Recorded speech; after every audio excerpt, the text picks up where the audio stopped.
السلام عليكم. مباراة برشلونة ضد ريال مدريد في الدوري الأسباني اليوم. أرجو وضع اللايك والاشتراك في القناة ليصلكم منه كل جديد وليستمر معكم البث بدون تقطيع. مواجهة برشلونة وريال مدريد في الدوري الأسباني 2023 وموعد المباراة والقناة الناقلة.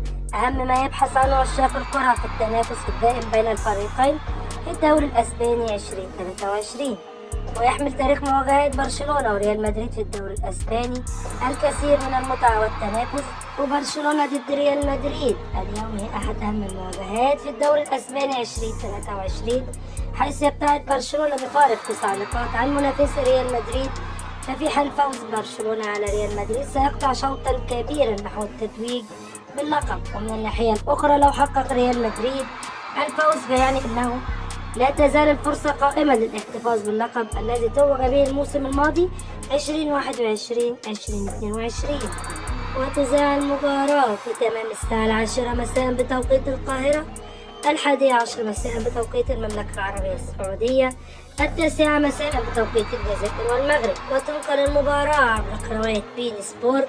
وارجو وضع اللايك والاشتراك في القناة ليصلكم مني كل جديد.